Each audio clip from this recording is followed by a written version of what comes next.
Tjena på er! Idag är det dags att hitta något som säger pang på riktigt.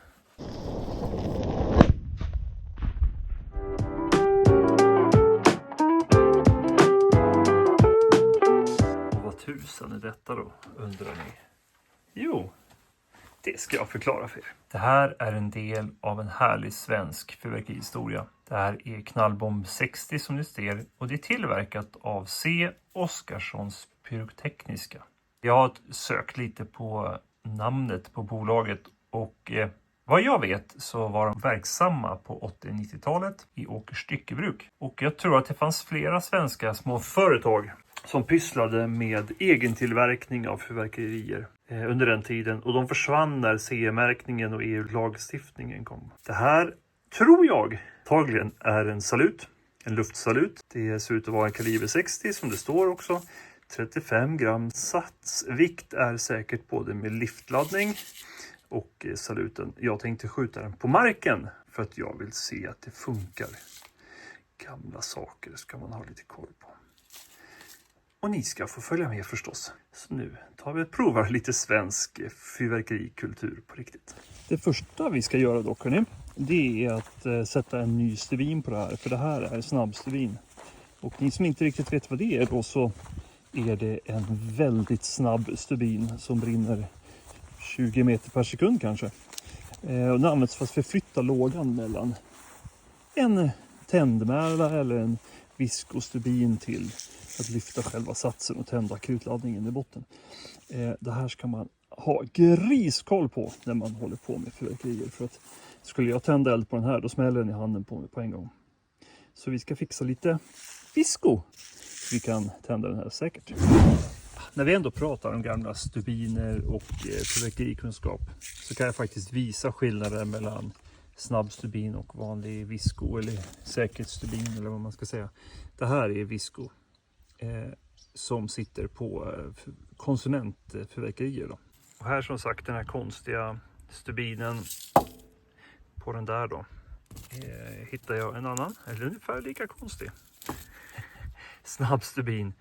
Och vi sätter väl ihop de här och så går vi och tänder på så får ni se skillnaden. Och det här är därför det är så viktigt att inte hålla på med såna här saker om man inte har gått utbildningarna. Det tål att påminnas om igen. Nu ska vi gå och prova.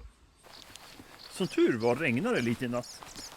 Så att jag kan våga mig på sådana dylika experiment. Det är rackarns torrt.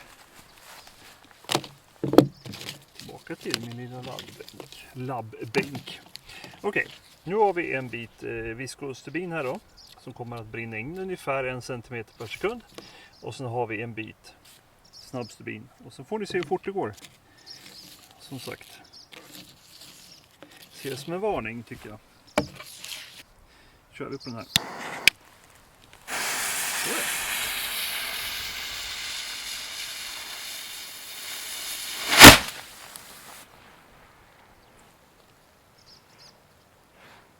Den där vill man inte ha i handen liksom.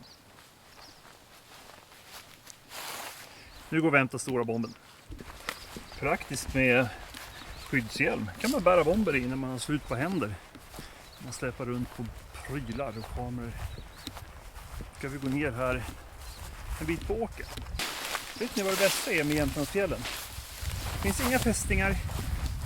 Det finns inga ormar. Idealiskt. Nu är snart framme. Och så. Hjälm på huvudet. Vad har lagt ner rackarn här då? I den lerigaste delen och blötaste delen av bygget. Vi har 15 sekunder. Med viskostubin. Snabbstubinen. Kastladdningen här.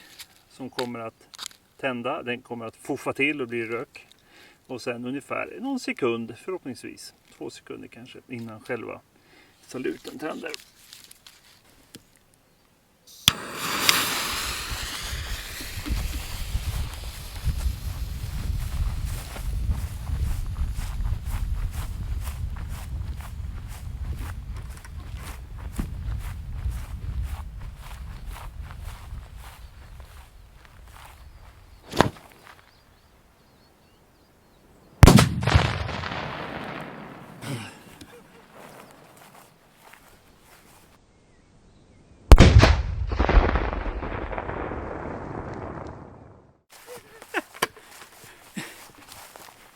jävla smäll.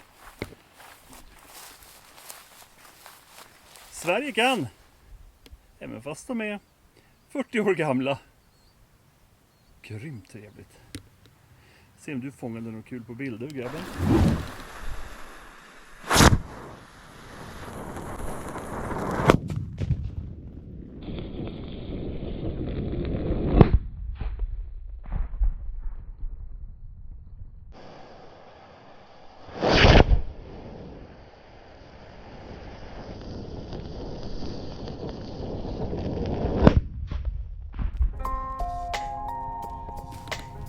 Ha det bäst hörni. Vi hörs igen. Ha en härlig sommar. Hej på er.